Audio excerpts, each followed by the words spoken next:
What's up, everyone? Welcome to the Power Play with CJ. It's going to focus in on the latest Boston Bruins dumpster fire, getting blown out in St. Louis by a very, very, very good St. Louis Blues team. First of all, don't like the decision to start Subban against this team. You threw that kid to the Wolves. Thanks, Claude. Real smart move. You weren't confident enough to start him in Edmonton against a god-awful hockey team. Instead, you throw him against one of the best teams in the National Hockey League. That is ridiculous. You know, he's a young goalie. He's a really talented kid. I want to see him do well. Not only because he's a Bruin, because I met him. Nice kid. Owns a Power Play with CJ shirt. Hashtag humble brag. But this is just it's asinine that you did this to the kid. Wasn't happy with his performance. Did not play as well as he should have. But the whole team was dog shit. There's no other way around it. This just was an awful effort all around. Losing Krejci to an injury sucks, obviously. But the good news on Krejci, good news, he's traveling to Chicago with the team, so he's probably not out too long. But still, probably going to get their asses handed to them by the Blackhawks. I mean, they are just playing some god-awfully atrocious hockey right now. And, good luck staying in the playoff picture with that going on, especially with the Florida Panthers breathing right down their neck and Florida playing some fantastic hockey. I've been saying all year, this Panthers team is a scrappy bunch. I like this Florida Panthers team. And, they had a stretch of bad play. Now they've seemed to find their groove. Roberto Luongo is playing out of his friggin' mind. And they are 1 point behind the Bruins with a game at hand. And, looked like the Bruins had a sizable lead. The Florida was dead in the water. And then, here comes the Bruins are falling through the floor. And that, scrappy team from South Florida really started to hit their stride. It's like, the Panthers got Ottawa tomorrow night in their next game, and the Bruins got Chicago on Sunday. So good. That's good. That's really good. Good for the Bruins. It's not good. It's just they never really addressed that right wing situation. I can talk about that from now till the end of time.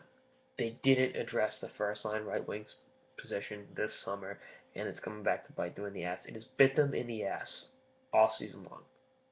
Pasternak looks good there, but I have a hard time putting that much pressure on an 18-year-old kid, regardless of how talented he is, and he's playing well.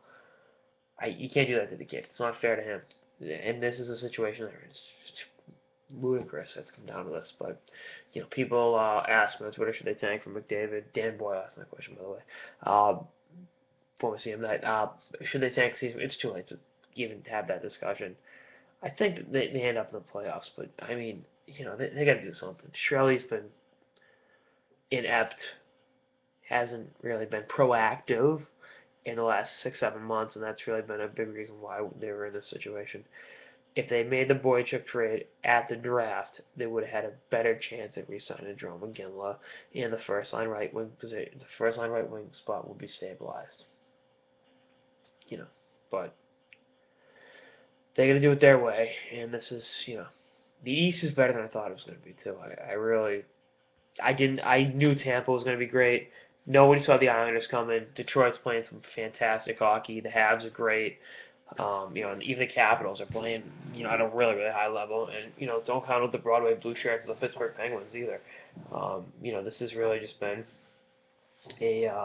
and the teams behind the Bruins, I mean, Philly, okay. I think that Philly's kind of 6 points back. But Florida is a good hockey team. And they've got a goalie playing some great hockey. So, they got to do something. I don't want to throw the towel into the season. I think this is still too good of a team to do that, but not by much. The confidence I had in this team is not what it was a few weeks ago. Let's put it that way. But we'll see what happens. In fact, they haven't won a game on this road trip is really a major cause for concern. But we shall see. And Shirley's probably going to sit there on trade deadline day, not make the move he needs to make, and they're either going to miss the playoffs or be first round fodder to Tampa or the Islanders or one of those teams. So we'll see what happens. Anyway, that's sort of the power play with CJ on the Boston Bruins' latest dumpster fire. See you for episodes of the season and beyond. Later, guys.